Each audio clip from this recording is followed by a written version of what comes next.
On parle de photographie à présent avec notre invité, l'artiste camerounais Alan Gann. Bonsoir, merci d'avoir accepté notre invitation. Bonsoir. C'est quoi le style Alan Gann? Comment vous vous démarquez des autres artistes photographes? Alors je pense que j'essaie juste d'avoir une écriture un peu différente. J'essaie de regarder le monde d'une certaine manière avec pas mal de questions en fait, et surtout de l'aborder avec un regard, j'ai envie de dire, un œil un peu nouveau, quelque chose de différent. On a souvent eu tendance à avoir une Afrique un peu misérabiliste, d'avoir des clichés un peu clichés justement, comme on dirait. Et donc l'idée, voilà, c'est d'amener voilà une autre façon de regarder notre environnement, de se questionner, voilà, et de chercher des réponses. Vous exposez vos œuvres jusqu'au 31 janvier 2024 à la galerie Dupont. Vous avez baigné dans un univers tourné autour de l'art. Votre père vous a même poussé vers la photo. Ça ne vous intéressait pas. C'est Vous ça. avez fait des études d'architecture avant de lancer une agence de communication.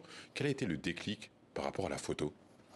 Mais en fait, on se retrouve dans un environnement où on a besoin quelque part de d'avoir de de représentativité en fait.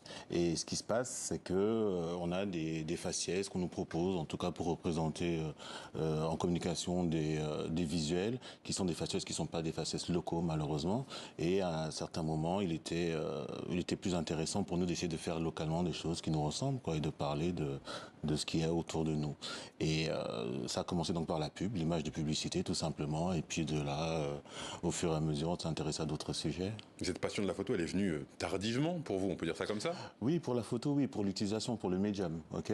Mais au-delà de ça, je veux dire, l'image, c'est quelque chose qui m'a vraiment toujours passionné, que ce soit la BD, le ciné, etc. Donc, c'était quelque chose de logique, j'ai envie de dire, plus ou moins.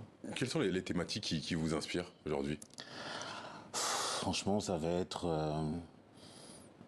j'ai envie de dire, je sais pas, peut-être un devoir de la mémoire, je veux dire la transmission. Je pense que c'est très important.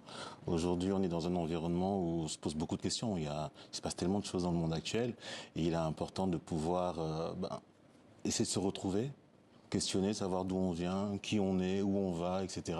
En tout cas, c'est des questions que je me pose moi personnellement, et voilà, j'essaie de les faire partager avec un certain regard. Quand on pense à Alan Gann, on pense forcément à vos séries de photos par rapport aux albinos. Il y a un message derrière ces photos, il y a un engagement. Oui, un engagement clair qui est de regarder le monde autrement, de donner à chacun sa place, de parler d'humanité, de parler de bienveillance, etc. Je pense que c'est très important aujourd'hui de prendre conscience que le monde est tel qu'il est et qu'il y a beaucoup de communautés qui vivent les unes à côté des autres et que personne n'est à exclure en fait. Vous avez exposé à Douala, la ville qui vous a vu naître il y a quelques mois à l'Institut français.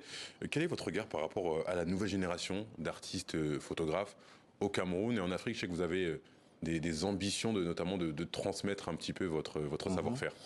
Alors, il y a vraiment beaucoup d'artistes qui travaillent aujourd'hui, qui font de la photo, qui font plein de choses. J'ai juste l'impression qu'on est dans un monde qui va très vite. En fait, aujourd'hui, tout va vite. C'est vraiment, comment dire, j'ai un quelqu'un qui a appelé ça, qui dit qu'on est dans une société Kleenex. En fait, aujourd'hui, où est-ce que voilà, on consomme les choses, on les jette, ça dure un mois, ça passe, etc. Et aujourd'hui, la technologie va très vite, tout va très vite, et les jeunes aussi ont tendance à aller un peu trop vite, justement. Et il y a beaucoup de talent, beaucoup de choses, mais je pense qu'il faut prendre le temps. Et puis laisser le temps au temps aussi, justement, parce que les choses prennent un certain temps pour se mettre en On place. affine l'œil, le regard. Exactement, c'est au fil du temps. Il faut laisser venir, et puis il faut juste continuer d'aimer ce qu'on fait, en fait, j'ai envie de dire. Et il faut qu'ils continuent d'aimer, en tout cas, et qu'ils aient envie de partager. Pour 2024, vous avez des nouveaux projets, une nouvelle exposition. C'est quoi la suite pour Alan Gann? Ben, ça va être de continuer de se poser des questions et d'essayer d'apporter des réponses. Des projets, oui, j'en ai. On est en train de travailler en collaboration avec un photographe français. En fait, donc, je vais pas trop en parler, mais juste en deux mots, on va travailler sur les violences faites aux femmes. On a un projet d'exposition avec un Clark qui est photographe local. Et voilà, donc il y a pas mal de petites choses qui vont voir le jour, j'espère. Faut être patient, on va vous suivre. Oui, c'est ça, exactement. Merci beaucoup.